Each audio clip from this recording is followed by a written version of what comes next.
Hey, Deb, welcome to the show. Thanks, Brittany. It's nice to see you. It is so nice to see you. I was delighted when I saw you booked an interview.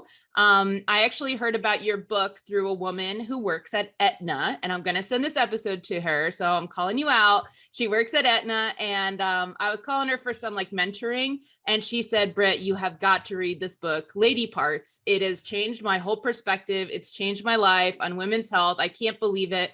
And so thank you, because that woman responded to my email because she was listening to I was actually audiobook, she said. Oh my God. Yeah. So so she works at the Aetna health insurance company? Yep. Okay, so I have to just stand back for a moment because that blows my mind, because it's really when we talk about innovation and FemTech, what we need to innovate is the absurdity of the health insurance industry right now. Yep. Okay, but maybe we shouldn't get into that right now. We'll get there. We'll save that to the end. But I actually have to just pause and think, oh my God, a woman in the health insurance industry. I didn't even think about that when I was writing the book. I thought I was writing the book for people who are dealing with health insurance, not the people in the health insurance, but it makes me so happy to hear that.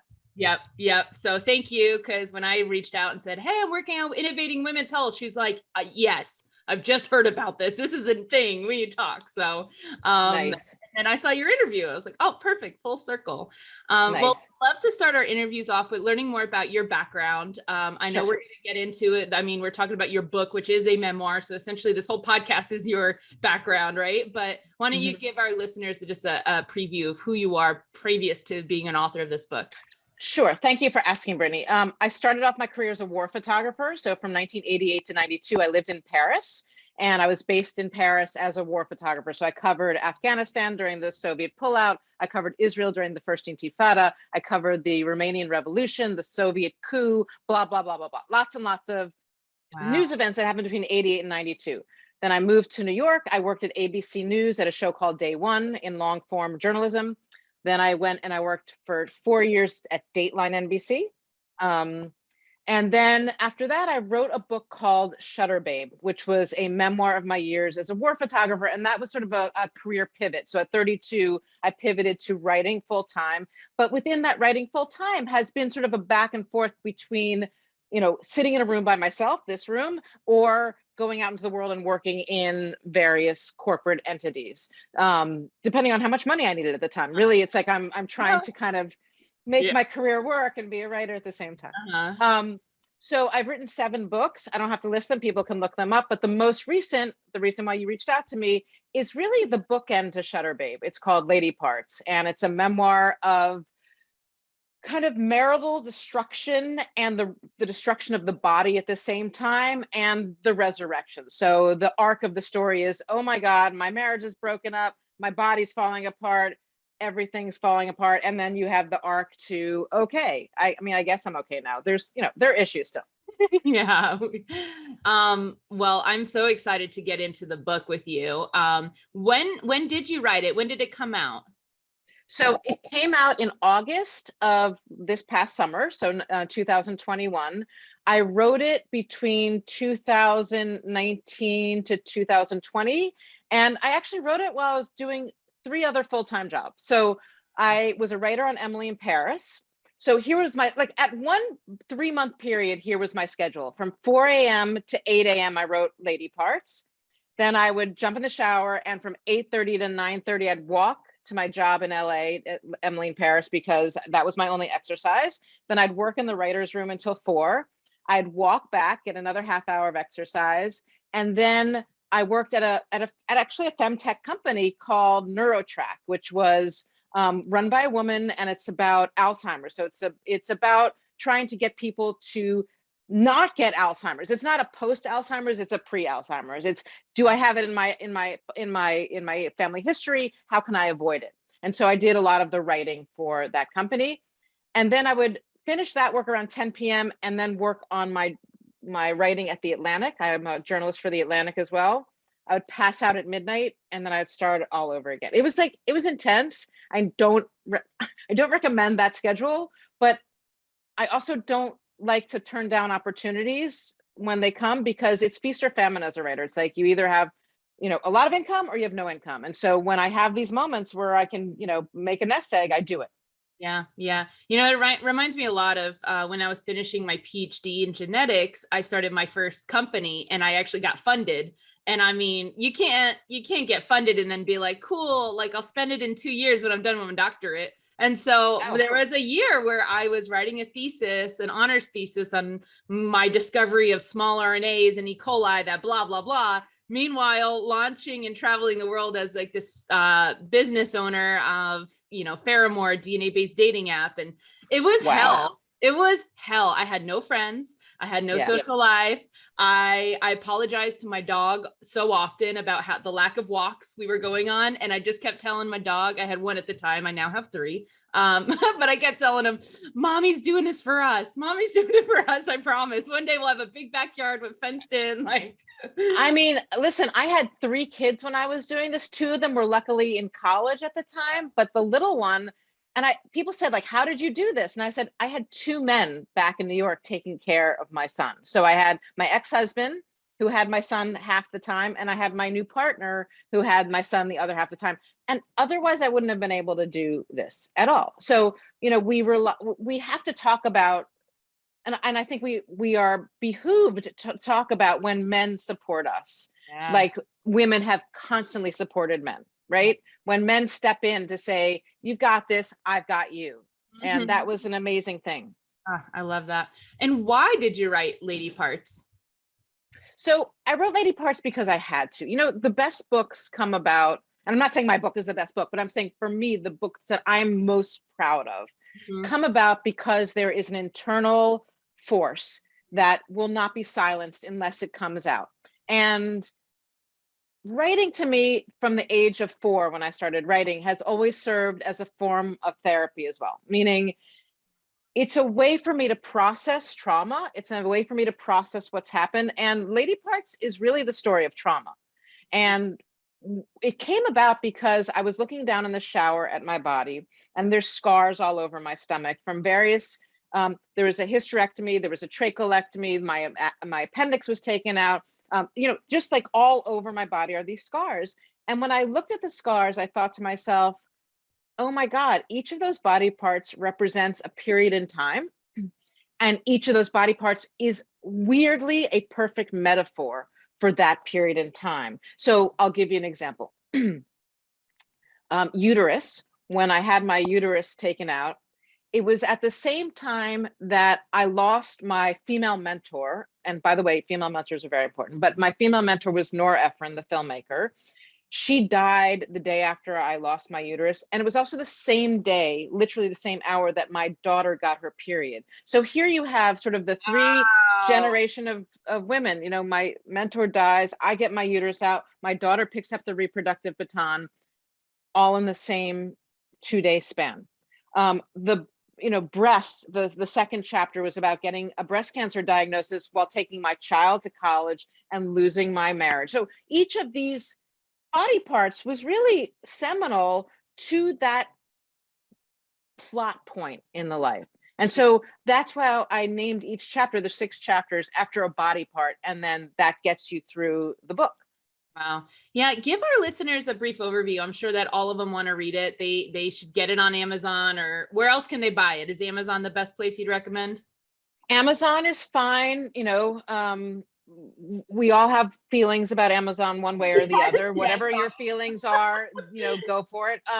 There's also bookshop.org, which will hook you up with the closest indie bookstore. I really urge people, when they can, to go into the indie bookstore and talk to the bookstore owner. And even if they don't have LadyParts in there, maybe order it and get it from the indie bookstores, because we need our indie bookstores. We need them, and by the way, Barnes and Noble at this point is not an indie bookstore, but Barnes and Noble is a perfectly legitimate place to buy a book as well. Yeah. I love to study at Barnes and Noble. Like, they have that little cafe. Yeah. I like to be surrounded by books. So yeah, right. I think bookstores are important. Yeah. Go to a local bookstore, get LadyParts. But prior to that, here's a little abstract. Deb, can you tell us just an overview, a quick summary of what is this book about? So the book is it is the story of the end of a marriage and the destruction of a body and how those two things resolve themselves. It is also an indictment of our healthcare system.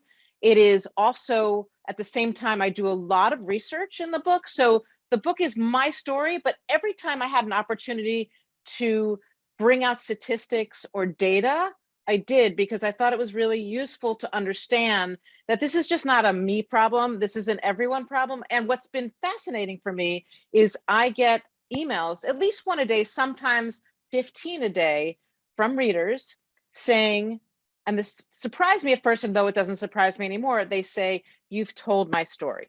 Yeah. And I'm like, I told my story, but my story just happens to have a few more twists and turns. You know, I had a really, really bad health journey. So just to give you a summary, I had a hysterectomy because I had undiagnosed adenomyosis for 16 years. Adenomyosis is sort of the cousin to endometriosis. It's when the uterus has all these growths and you have terrible periods. And we need to talk about how much blood we're bleeding every month, ladies, because it's important. And the reason that I didn't get diagnosed for 16 years is because I didn't explain to my doctor that I was bleeding more than normal, because I didn't know what was normal. Yep. And nor do any of us. And let me just say, if you have a Diva cup and you're producing more than 1 ounce of blood every half hour, as I was, that's not normal. That's not normal. Okay, so I got the hysterectomy for the adenomyosis. I had stage 0 breast cancer, but I didn't have enough money or health insurance to get a mammogram or to get any treatment. So I had to wait until I got a job at a health company to get the mammogram and to get the treatment and the MRI. And then I got fired from the health company, which was not really a health company, it was more like advertising, because I'd been absent so many times. And when I showed HR the number of absences, by the way, that HR guy has been fired as well for the way that he treated me. But those absences were all at Sloan Kettering. I was fired for getting breast cancer treatment, essentially. After the breast cancer, then I had heart issues because I was so anxiety filled because I no longer had a job and I had 3 kids, 2 of whom were in college, and I was paying 2 college tuitions on my own and had to pay for a babysitter for the little one so I could get another job. So heart is another chapter. Then my cervix became diseased. I had precancer of the cervix. I had to get the cervix removed, which should have been removed during the hysterectomy, but I was given bad data, told that the cervix played a role in sexual pleasure, but guess what? It doesn't. So I now had to have a second major 8 to 10 hour surgery to get the cervix removed, after which 2 weeks later, I went to the emergency room and said, "I'm not feeling well. I'm not feeling well. It hurts. I feel tugging." They sent me home with an antibiotic and said, "Have fun. Goodbye." A week later, my then 20-year-old daughter, who's now in medical school, possibly because of all this, by my 20-year-old daughter, found me wandering the apartment with a Tupperware container full of blood clots that were shooting out of me. And it was like a howitzer. I mean, I can't explain it. And I know it's gross, but we have to talk about the gross. We have to talk about the gross, because giant blood clots were shooting out of me. I was collecting them because I didn't know if they were my internal organs or not. I just knew that the stitches, I felt like the stitches at the top of my vaginal canal had come undone and everything was leaking out of me. My viscera was coming out of me, and my daughter saved my life. But I wouldn't allow her to call an ambulance. Why? Because I just read an article about $8,000 ambulance bills and I didn't have any money. Yep. So what did we take to the emergency room?